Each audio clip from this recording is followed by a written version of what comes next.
I use this so much that I've discovered I don't even have a Bible at the house yet, at my apartment yet. That's not turned.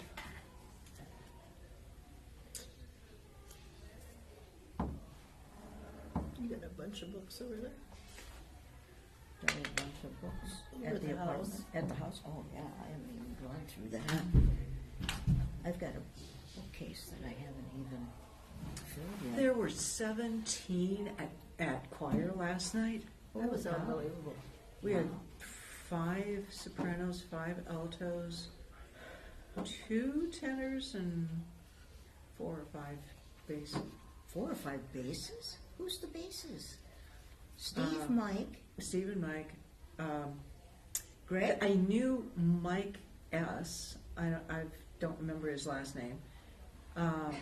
And he just showed up, and somebody said, you should join the choir, so he did. Brian Engelking. Brian Engelking. I heard that he was Yeah, coming. and Amy is coming too. Amy's coming? She sings alto. Excellent. Excellent. All right, so where is it? David Olson was there. Who? David Olson. Dave Olson. Is he tenor or bass? Bass. He's bass.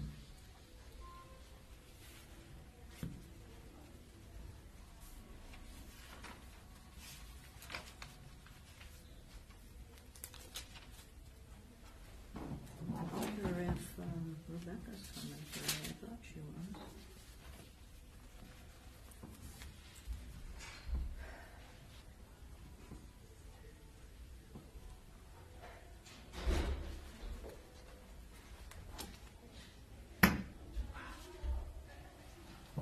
What is 3 Epiphany? What is? Oh, that's the season.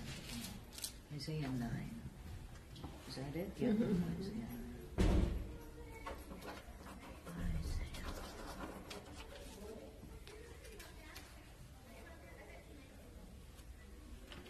Isaiah 9, 1 to 4. Got it. What version do you have?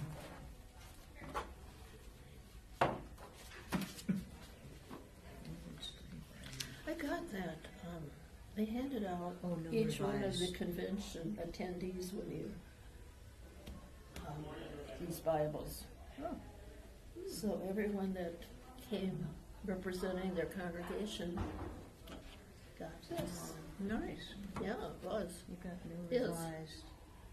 What version do you have? I have a Lutheran Study Bible. That's the same as hers. That's what hers says.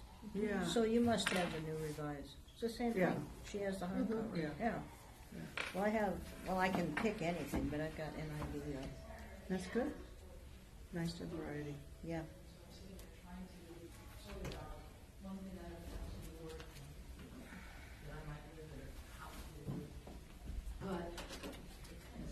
Why don't you talk about it?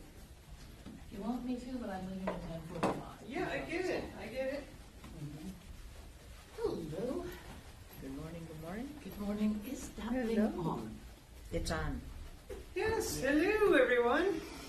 Hi. I brought my Bible this week. Wow. Good thing.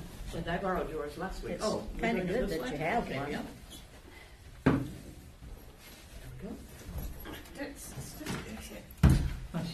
She's rearranging me. Well, you left me your office. I've been fairly restrained. True. I yesterday hung up all of my stoles. It's beautiful. Oh, did you? I'd It like to looks see beautiful. that. I bet. Wow. I'd like to see that. It's Yeah. gorgeous. Come on down and look at it. Hiya. I too. I can see you okay. Well, welcome everybody. Hi, folks. We're delighted that you're here with us either in person or online. And it's Pastor Tanner's joy to be our preacher this coming week.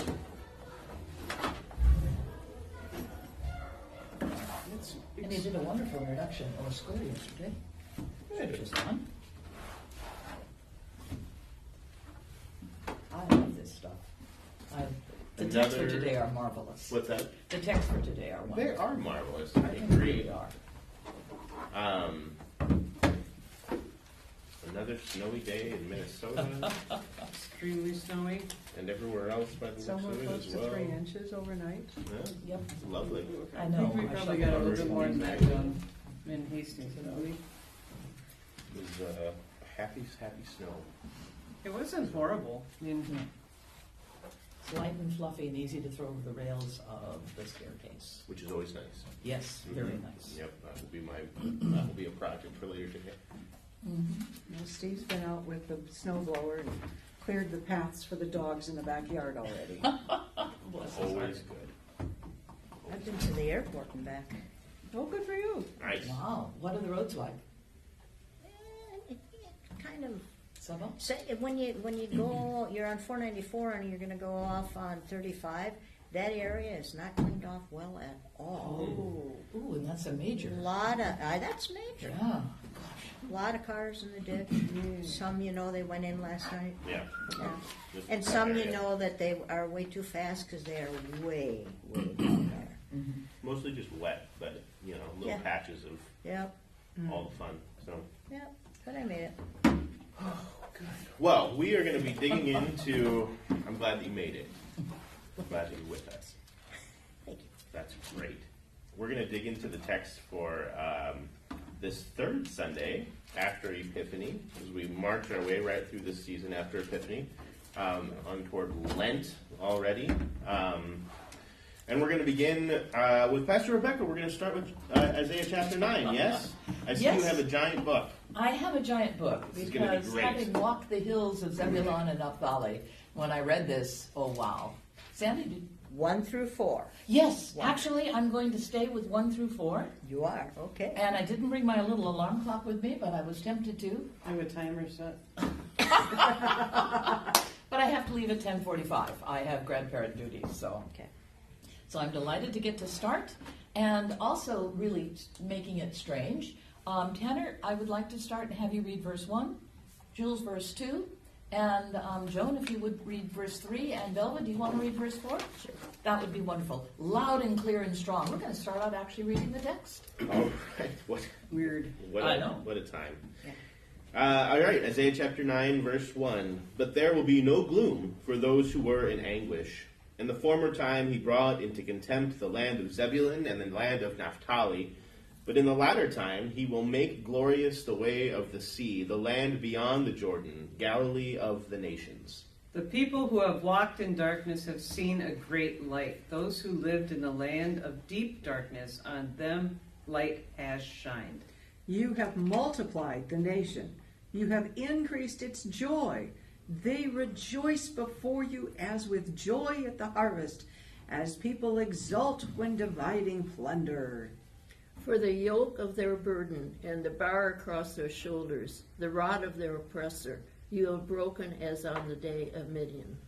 Marvelous. And when Pastor Tanner and I were talking about this text yesterday, before we went to North Square, we talked about how well the Gospel reading and the Old Testament reading worked with each other. It's always nice when that happens. It's nice when that happens, somewhat unusual. But having just read it, what does it mean? Why did Matthew just about quote this particular passage from Isaiah? How is this helpful? Zebulun, Naphtali, Galilee of the Gentiles, the way of the sea. What does that mean? You're going to tell us. I will, but I was just wondering if that sets anybody going like this. Well, I'm just wondering if it has to do with expanding beyond Israel, God's influence further on. Gorgeous. Can I take a few baby steps before we get there? Yeah. But that's beautiful, Joan. Absolutely. I've walked in Zebulun and Naphtali, where those old tribes used to be. And so I know something of what's hidden there, or what came from there. And I have a little map I would love to show you. Having walked there and studied there, not sure how well this will show up, but over here we have, this is the Dead Sea. This is the Sea of Galilee. southern Israel, Judah, northern Israel, over in this section, and Matthew's going to pick up with the Sea of Galilee, with Jesus walking around there. See the Sea of Galilee right up here? Notice Naphtali, Zebulun, Issachar. We're not going to worry about Asher and Issachar. But Naphtali and Zebulun, this is where the observant Jews lived, where Jesus is going to walk along the sea. Capernaum would be right over about here. Okay? This map was drawn and... It's sideways. Oh, I mean, It's not, sideways, yes, but it's this is sorry, north. I'm just trying to look at it. And Oh, I'm like, that is sorry. not north to south. What the heck? That is not how it looks. Exactly. It was like, Okay, I was- It I'm is, tracking you though. now. but it is, though. I know. This is north. I know it is Well, that yeah. way, but usually This is usually west. Usually north This is is up. east. Yeah. I'm usually oriented okay. the other direction. It's fine. I just needed a moment. I just had to like get my head around the fact that I was like, I'm pretty sure that Naphtali is north. Why is it not on the top of the page? And Because this is the way it shows up on Israeli yeah, maps. that sounds great. So, thank it's you. sorry It's on the about that. page. Sorry What? about that. Right. I tried to find a more appropriate one, but this is the best I could That's come a up with. perfect map, Rebecca. I just was losing my marbles It's for a all moment. Tanner. It's all But fine. you noticed it. Yep. Good well, for you. I looked at a map this morning as well, so I was trying to remember where I I was. tried to find one of the straight up and down ones the way we read them, but I couldn't find an adequate one. So we studied from these maps, and this is 8th century BCE. So you've got the tribes still, Zebulun and Naphtali, and the hills that they both encompass. In the time of Jesus, it's more like this. Same map, Mediterranean Sea, Galilee, Dead Sea. Here's the territory of Judah. Here's more of the territory of Israel. Here is the land of Naphtali. Zebulun is down here. And this is the Galilee of the nations, which I will talk about in a bit. Galilee of the Gentiles. These are important places. Oh, absolutely. Okay. So what did you get out of all of that? That the map was turned wrong. Yes. Sorry about that. Differently. No. It's good to point that out. Why the Zebulun, Naphtali, and the anguish of those who lived in Zebulun and Naphtali? How does that portray what Jesus is trying to portray to the people to whom he's speaking?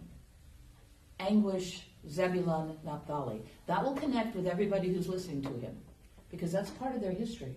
The Assyrian invasion? Yes, absolutely. Tiglath-Pileser, there was this little war going on. Let me go back to the 8th century.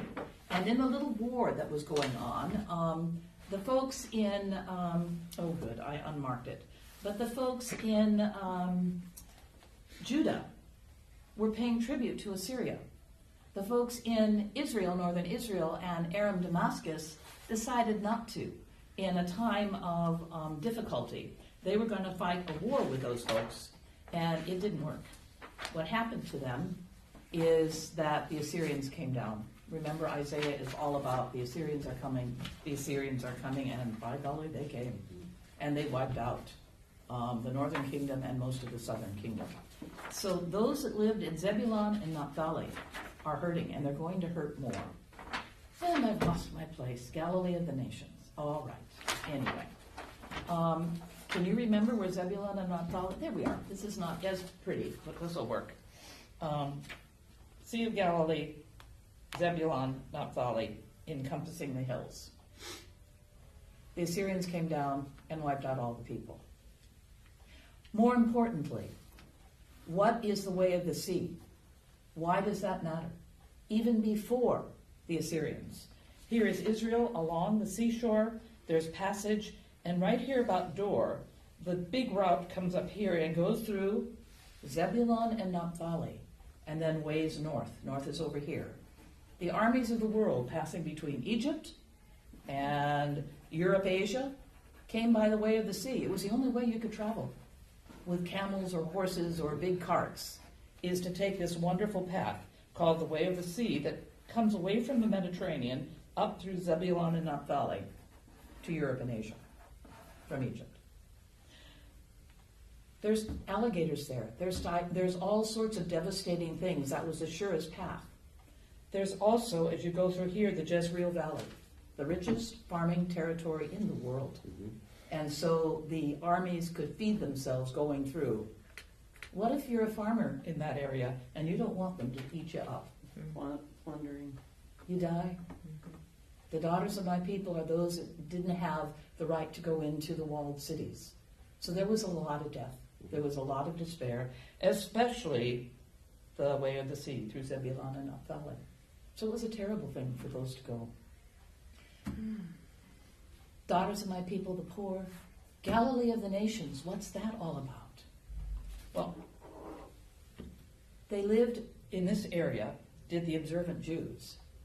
But 800 years later, when you've got the Romans in charge, they take, and the Greeks were there first with Alexander in about 300 BCE, they built polises.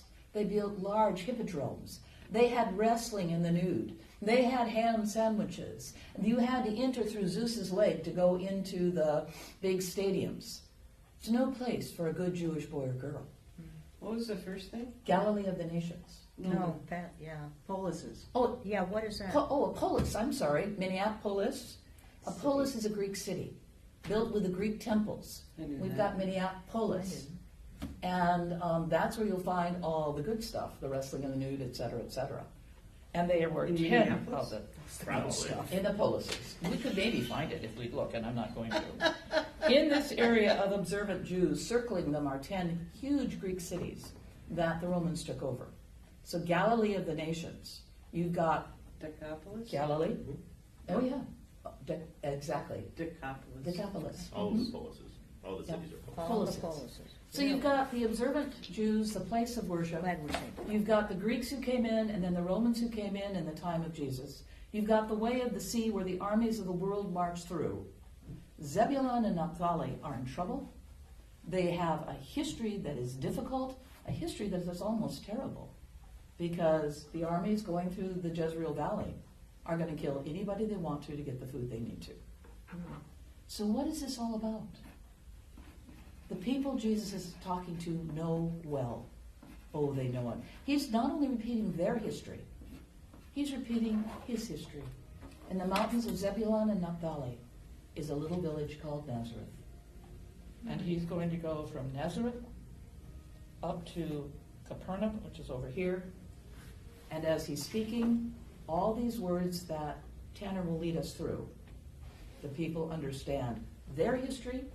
He's bringing forth his history, and the light, of course, is what shines for all of us and steps into our history. Done. Well done. It helps to have walked there. Well done. So, thank you. And you've got Psalm 27, which is one of the loveliest. I do. So, let's turn to Psalm 27. This is broken up in the lectionary with verse 1 and then 4 through 9. The Lord is my light and my salvation. Whom then shall I fear? The Lord is a stronghold of my life. Of whom shall I be afraid? One thing I ask of the Lord, one thing I seek, that I may dwell in the house of the Lord all the days of my life, to gaze upon the beauty of the Lord and to seek God in the temple. For in the day of trouble, God will give me shelter, hide me in the hidden places of the sanctuary, and raise me high upon a rock. Even now my head is lifted above my enemies who surround me. Therefore I will offer sacrifices in the sanctuary, sacrifices of rejoicing. I will sing and make music to the Lord. Hear my voice, O God, when I call. Have mercy on me and answer me. My heart speaks your message. Seek my face. Your face, O Lord, I will seek. Hide not your face from me. Turn not away from your servant in anger. Cast me not away. You have been my helper. Forsake me not, O God of my salvation. Okay. Pastor Rebecca has affinity towards this psalm because when she was going through a difficult time, it spoke to her. And she's going to be vulnerable for a minute and share a little bit about why this particular psalm sort of stood up and shimmer to her. It is tied in with Psalm 26, so you can't really read one without the other.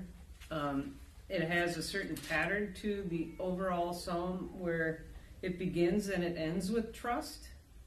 And there's a prayers for deliverance, and there's also a lament.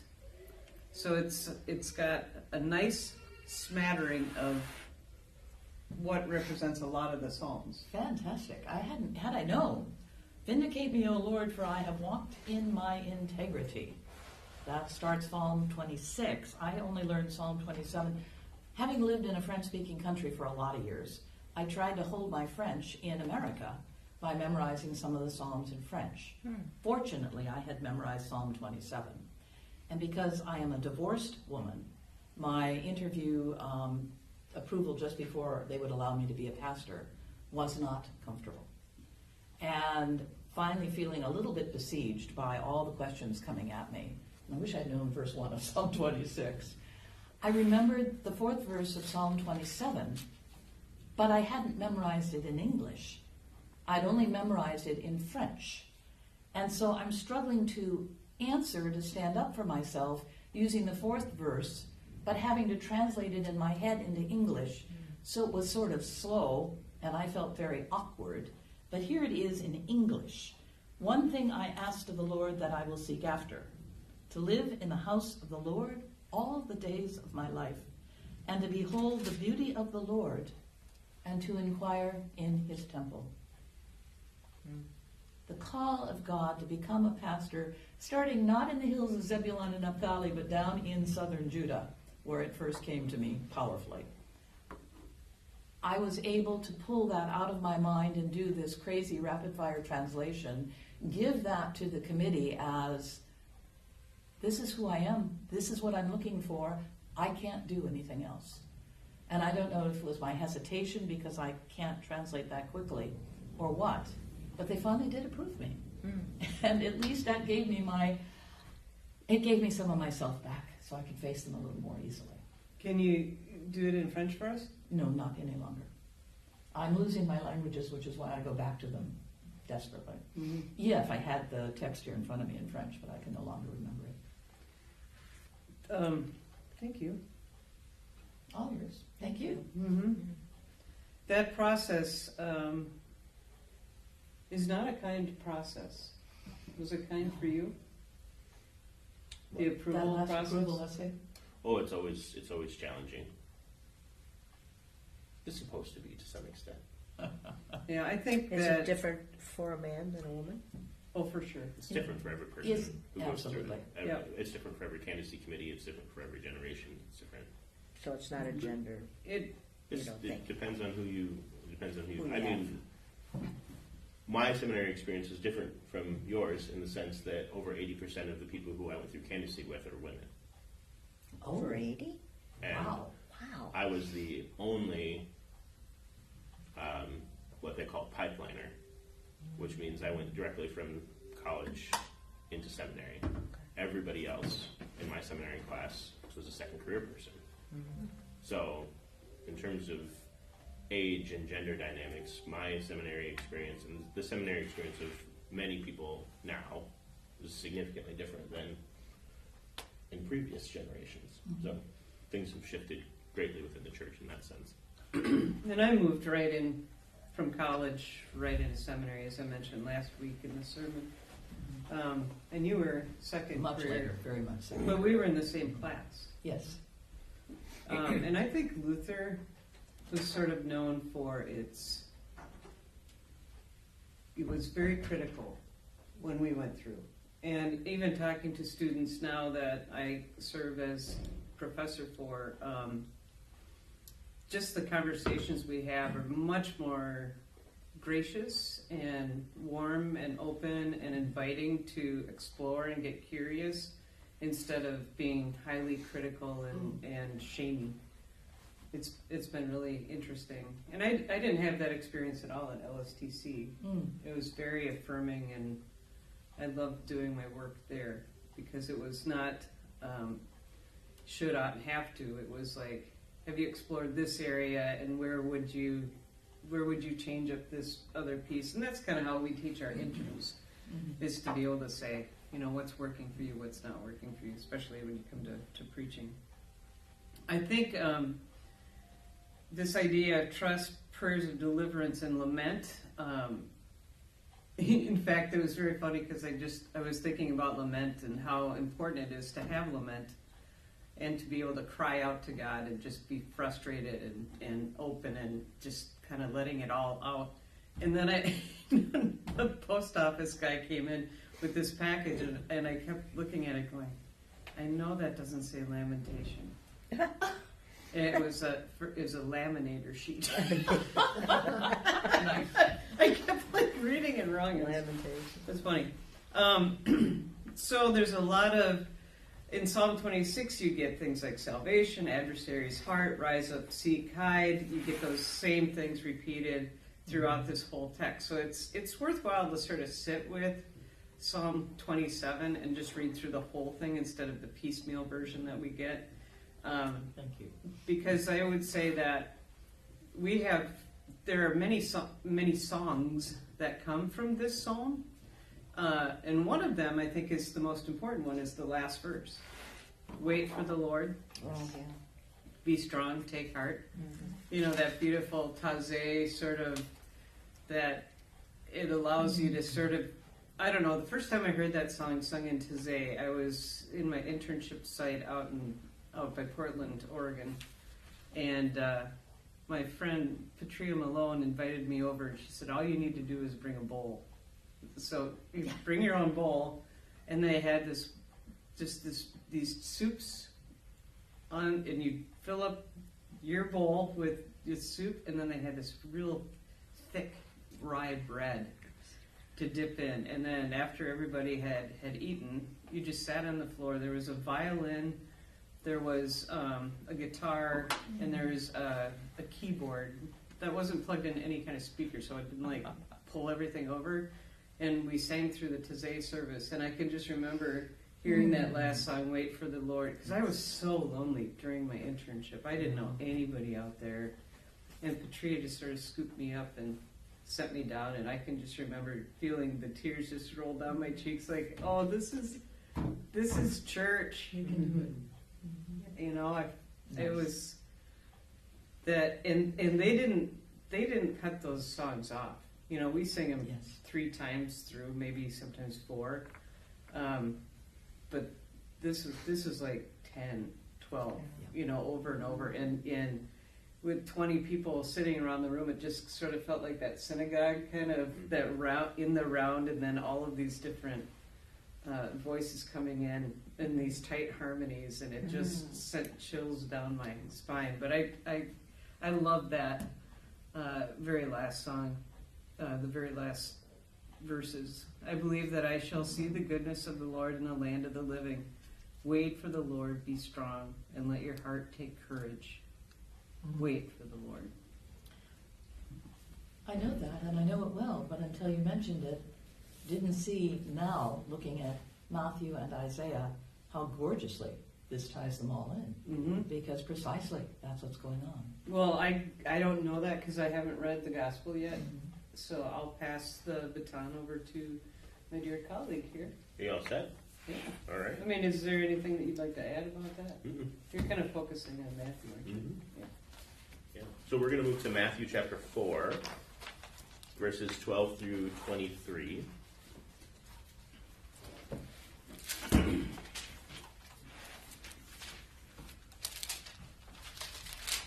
And Matthew writes, Now when Jesus heard that John had been arrested, he withdrew to Galilee. He left Nazareth and made his home in Capernaum by the sea, in the territory of Zebulun and Naphtali, so that what had been spoken through the prophet Isaiah might be fulfilled. Land of Zebulun, land of Naphtali, on the road by the sea, across the Jordan, Galilee of the Gentiles, the people who sat in darkness have seen a great light. And for those who sat in the region and shadow of death, light has dawned. And from that time, Jesus began to proclaim, Repent, for the kingdom of heaven has come near. And as he walked by the Sea of Galilee, he saw 2 brothers, Simon, who was called Peter, and Andrew, his brother, casting a net into the sea, for they were fishermen. And he said to them, Follow me, and I will make you fish for people. And immediately they left their nets and followed him. And as he went from there, he saw 2 other brothers, James, son of Zebedee, and his brother John, in the boat with their father Zebedee, mending their nets, and he called them. Immediately they left the boat and their father and followed him. And Jesus went throughout Galilee, teaching in their synagogues and proclaiming the good news of the kingdom and curing every disease and every sickness among the people. The word of the Lord. Thanks be to God. Thanks be to God. All right, so some similarities between our texts today, as was mentioned here. What sticks out to you?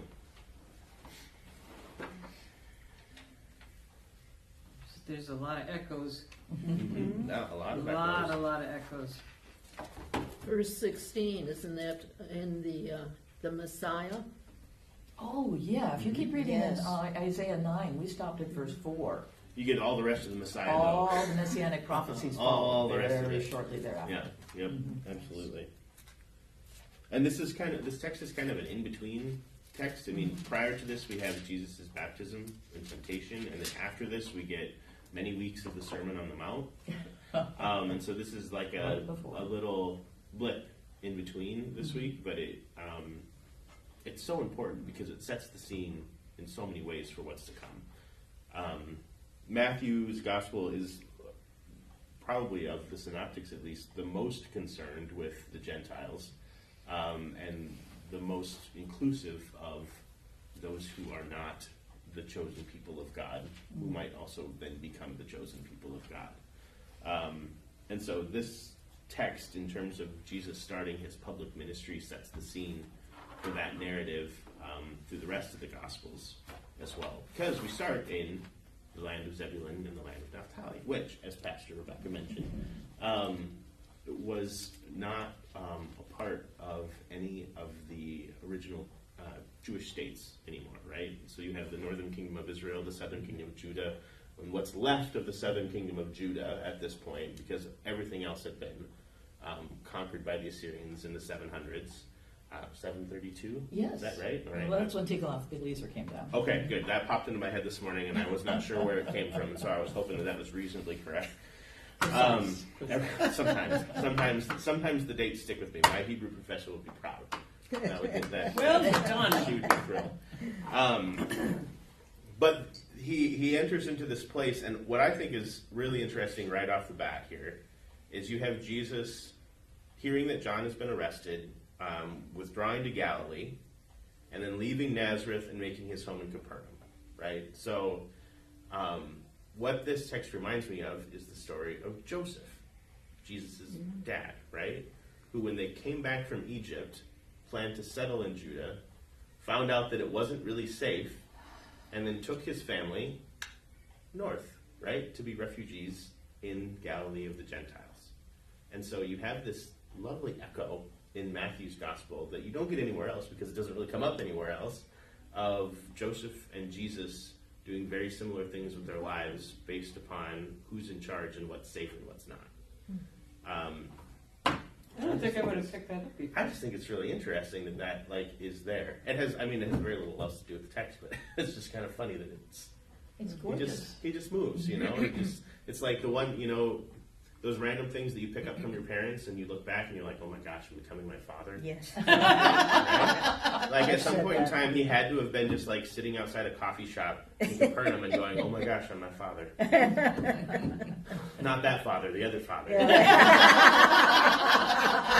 It's been a very confusing time in that sense, and I hope that he was seeking some sort of counseling to deal with that.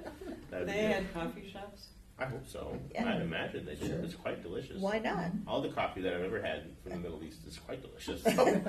I hope. I mean, he worked long hours, so he probably needed it. He needed So he's walking.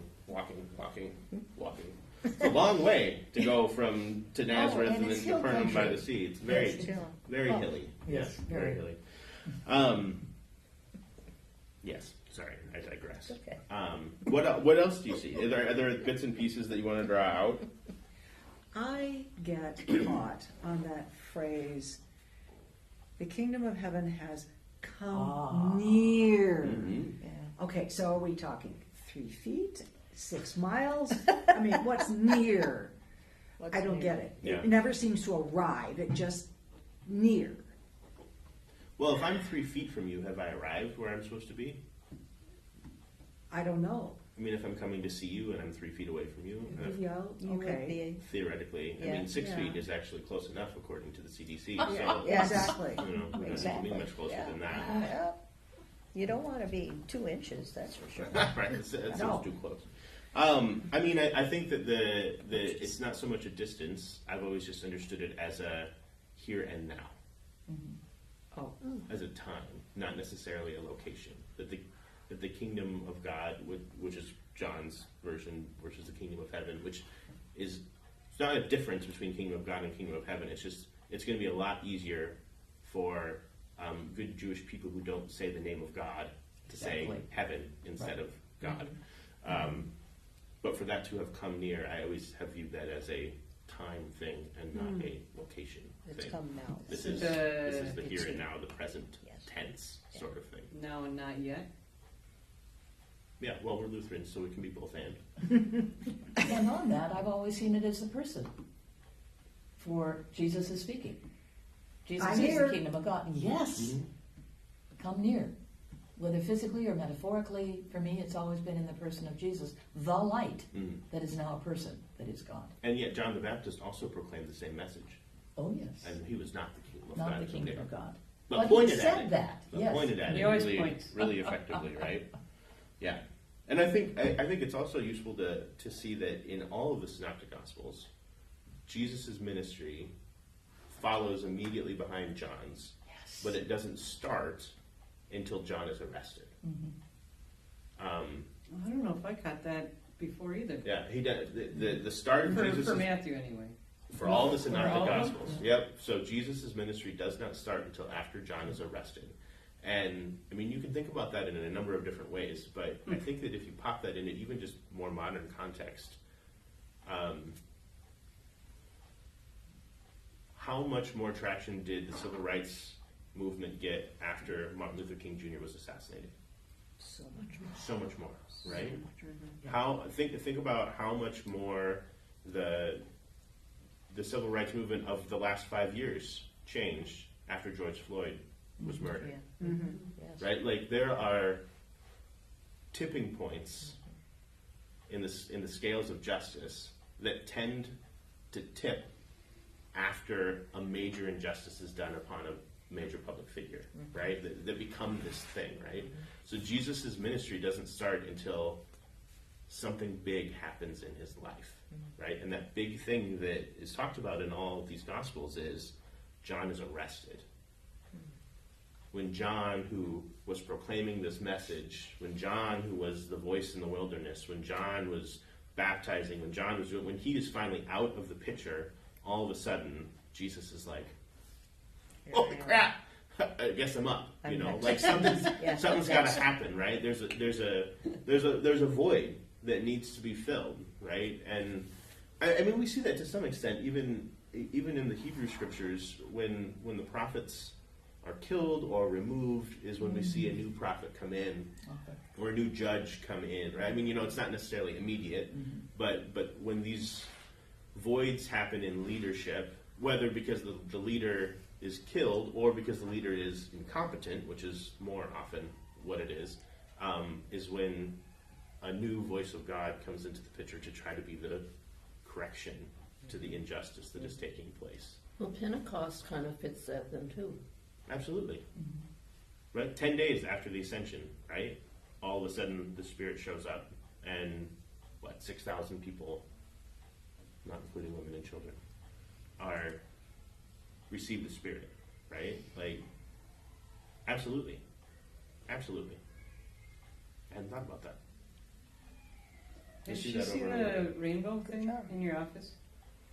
I don't know, I've brought it in here a few different times, but There's Yep, bring that down he's got this picture of all the echoes from the Older Testament to the Newer Testament.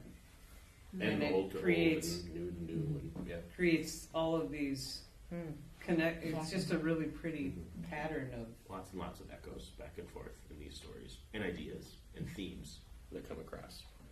So, And again, to mention that the Older Testament has just as much promise as the Newer Testament. I think that a lot of people, and I know this drives you crazy, will say, well, that's where the law is. Well, that's not where the law is. That's where many promises are. Mm-hmm. And that's where many of the prophecies take place that are then fulfilled in the Newer Testament. And Well, they get quoted again. And they get quoted. And Like I mean, this. the reason that this is quoted is because it was, I mean, Isaiah quoted it as a promise. Jesus is quoting it as a promise, right? And you alluded to this, I think, Rebecca, but the reason that this language would have been so powerful from Jesus is because he's speaking to a people who, even though it was 700 years ago that Zebulun and Naphtali were conquered, they know this. They know that quote. They know Isaiah. They know these words. This prophecy. This is known, right? This is going to be like embedded in the community.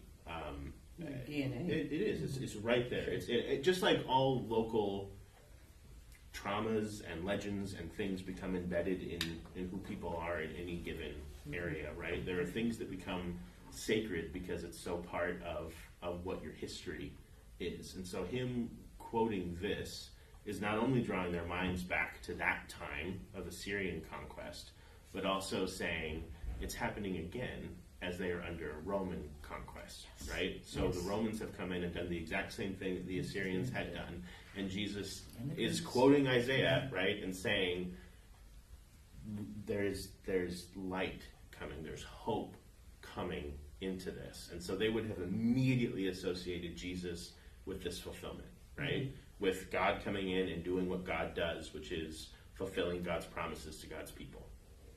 Like that would have been immediately what the minds went to, which is why Jesus' ministry was so, I mean, not only reason, but one of the reasons why Jesus' ministry was so successful in some of these places, because he spoke hope into a DNA of hope, right? I mean, he brought these prophetic words into being and then lived them out for the people. Like that tugs at the heartstrings in a way that you can say, I remember when Grandma told me this, right? And it pulls you in a totally new way, right? And please may I add verse 6 to the Isaiah prophecy? Sure, Rebecca. By all means. Thank you. Verse 6 of 9, Isaiah 9, for a child has been born to us, a son given to us. Authority rests upon his shoulders, and he is named Wonderful, Counselor, Mighty God, Everlasting Father, Prince of Peace, and it goes on. And so that's part of what they're remembering and hearing. Too. Absolutely, because just like when you hear verse 4 of Psalm 27, you remember all the rest of Psalm 27. Yes. When he says verses 2 and 3 of Isaiah chapter 9, the people are going to remember all of the rest of the verses that go with that and identify him immediately with the one who was promised, the wonderful counselor, the everlasting. That is going to just immediately come into their minds in the same way. Folks, thank you so much. Forgive me, I need to leave. By all means. But it's wonderful to be Have a here. lovely day. Oh, Drive shall safe. we? Okay, thank you. Then the other side of this is that we get the Galilee of the Gentiles language again, or the Galilee of the nations, depending on your version. Your translation. The idea is the same, right? All the other people, right? And part of what works so well in this particular passage with that idea is Zebulun and Naphtali had been conquered by Assyria, and then by Babylon, and now by Rome, and they are at this crossroads, major crossroads for all of the armies of the world, which means that yes, there are pockets of good, holy, observant Jewish people who are very much separate from, but at the same time, the community around them is not like the community of Jerusalem, where everybody is Jewish, right? Like this is a community that is far more Gentile based than any of the communities that Jesus could have preached at in the kingdom of Judah. And so, speaking about the Galilee of the Gentiles and making this promise of what God is up to in this region, where all people might be included in the promise, is also a big deal. Like it matters. It's what loops us in, right? Because all of a sudden there's more openings for other people to be a part of this. And then this came to me while Rebecca was talking about that roadway, the road by the sea. I think that it's interesting that Jesus sets up his ministry in that road by the sea, that idea, that corridor where the cities are growing because Rome built a road right by Capernaum, and so it's got an off ramp. It's very popular. There's a Burger King. They're adding a mall. It's getting bigger and bigger and bigger. But I think what's interesting about it is to think about how All Saints is the road by the sea, right? Or whatever church it is that you go to, whatever context you're in. How are we the road by the sea? Where are opportunities to meet people who are different from us? Because the thing about Jesus starting ministry in Jerusalem is that everybody that he meets is going to be the same, right? I mean, they're all going to be the same, similar, right? They're going to have the same background, they're going to have the same families, they're going to have the same history and faith and religion and all that stuff. But we have the pulses, right? We have, you walk through Zeus's lake to get into the city. I mean, we have all of this stuff that Jesus gets to interact with, people who are nothing like him, people who have none of the background, people who have none of the same faith that he's now preaching and teaching and healing among, which is our reality as well. I mean, there are people who have lived in St. Paul and Cottage Grove and in Newport and Woodbury for their entire lives, right? But we also know that the vast majority of the people that live in these communities are coming in to these communities new, right? Or haven't been here nearly as long. And so what does it look like for us to live our lives as a road on the sea, right? The pathway that everybody is going to pass through.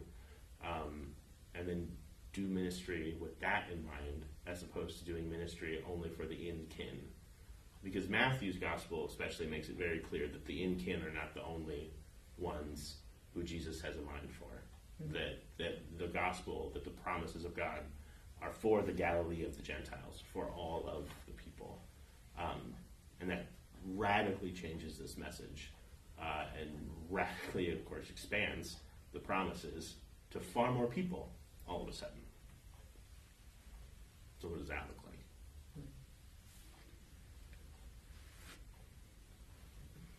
I was just thinking about how there are some churches that have come out of this time of COVID and they have really sort of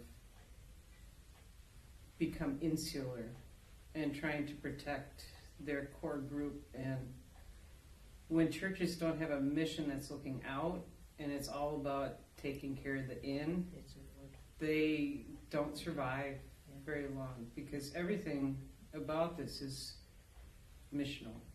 The reaching out and the gathering in.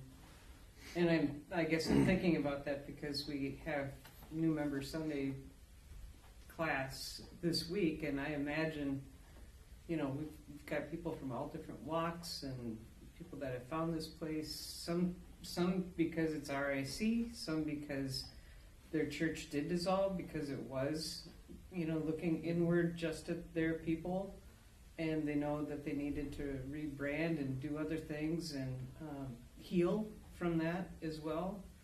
So I met with the bishop yesterday for a little bit, and she sort of echoed what I think we try to do here, and that's this is a safe place to land. Like, you can come here and heal, do what you need to do, hopefully find that missional passion once again, and then, continue on with that piece. Yeah. Then the other... I was going to ask one other thing that I don't know the answer to, but is the road by the sea also, is that where the aquifer is that Herod built? I have no idea. I'd be curious to find that out, Yeah. because I think water plays a significant piece. I think that was probably much further south. Okay. I I remember seeing it, but I can't Yeah. really place the location in my head. Yeah. Because but it's I still don't- there. The aquifers are still there, Mhm. and they're Large. huge. They're quite large. Yes, they are. I didn't see a Burger King though. Go look harder. A lot more hummus.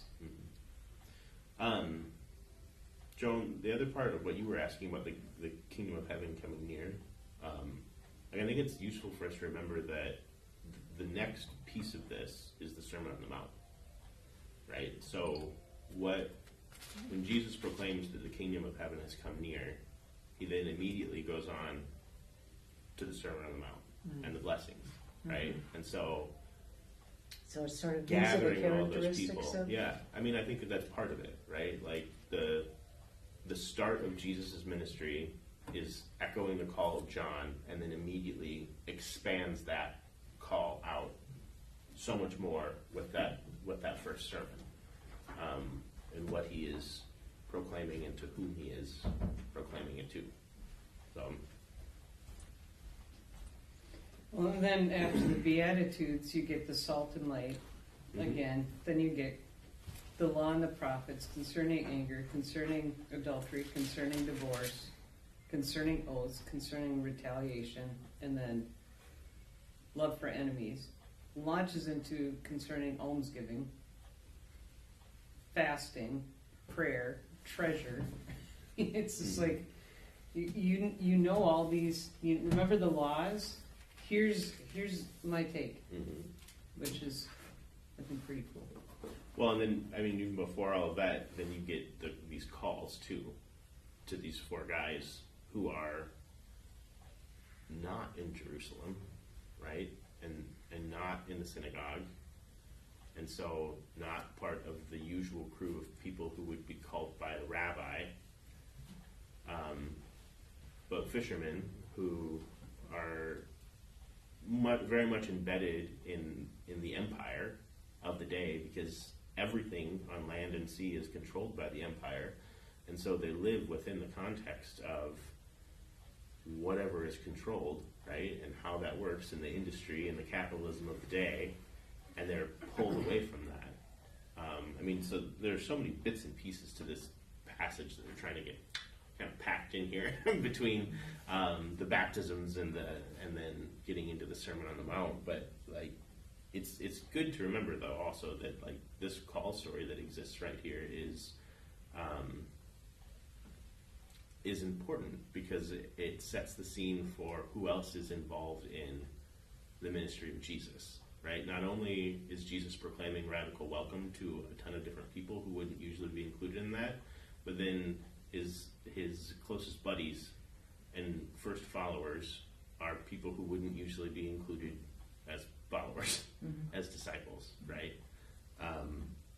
Because they are people who grew up in Zebulun and Naphtali, which are the lost tribes in the lost region, and they grew up in the failure zone, right? This is where the kingdom broke. This is where the tribes failed.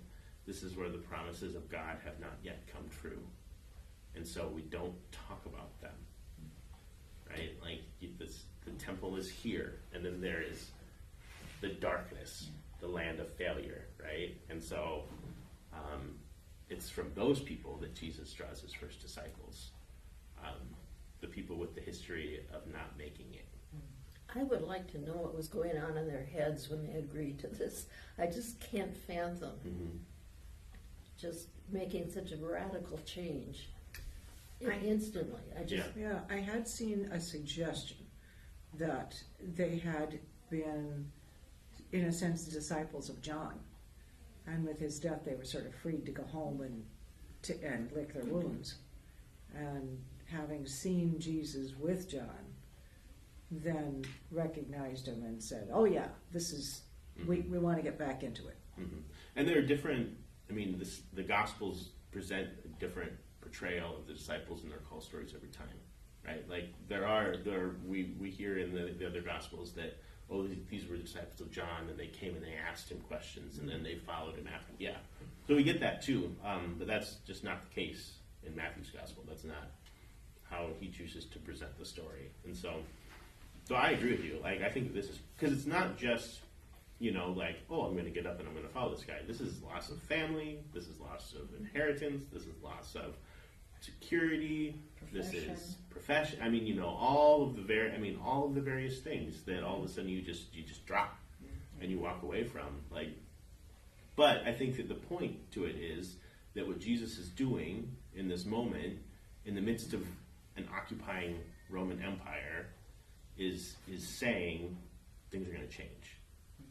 You know, like that's part of the message that the gospel writer is trying to get across, that these are, like, that Jesus is really, really, really rocking the boat in ways that the quoting of the prophets is a rocking of the boat, and the calling of his disciples is a rocking of the boat. Two different examples of the urgency and the immediacy with which Jesus like kind of pops onto the scene and changes things up within this passage.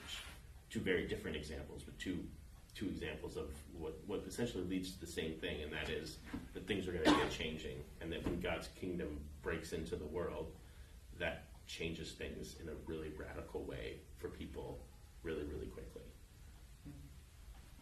And for a greater context of what was occurring with the Herod and occupation and all of, that tension that occurs continually throughout this narrative, is that Book of Longing by Suma Kid. That's just exceptional. If you haven't read it yet, it really puts it into that historical context of this is what it's like to be a Jew in Roman occupation. And to be surrounded by, I mentioned Pan last week, Caesarea Philippi, and just if he's making his way through that, who do people say that I am? And Peter says, "You're it." I thought that was just a really interesting sort of movement. Like, it's not all these other gods. I am representing God now, and you are correct. And even though you will fail me, and you might not always know all the answers, I'm gonna call you Rock. I'm gonna call you Rock, and then you're gonna be a part of the foundation of this church. It was really interesting. Mm-hmm. So where are you gonna go, preacher? I don't know yet. Figured out as I go. I'll write it later. But thank you for your conversation today. I appreciate it. Thank you. There's a ton of stuff coming up, including a new member class this Sunday, and then First Communion courses and the chili cook-off next Sunday, the 29th, and then as well as our budget forum. And so if you need a copy of the annual report, those will be available this Sunday. There'll be paper copies here, and they'll also be on the website. So you can download that and read that at your leisure. And then come to the budget forum, and then our annual meeting on Sunday, February 5th, right after worship. Which is also going to be New Member Sunday. And First Communion Sunday, and a couple of baptisms as well. So Yes, it's why not? going to be a good day. All in an hour, right? All the things. No, not at all. But it'll be boxed in there a little bit before noon. Before noon. Yeah, That's all. that's fine. There'll be coffee afterwards. The Vikings are already out of the playoffs. Why does it matter? It's Yeah, it fine. doesn't matter. It's so what it is. So, all right. Blessings, everybody. Have a great day. Thank you. Yay! Yeah. This is an interesting class. Have you read Book of Longing? Yes. I'll be right back. Have you read Teacher, Book of I'll do Longing? this quick. I'm halfway through. Okay. What? Book of Longing? Have you read it? No. When Oh. I'm done, I'll give it to you. Okay. Yeah, it's well worth your time. I've listened to it twice now, and I pick up. I mean, it's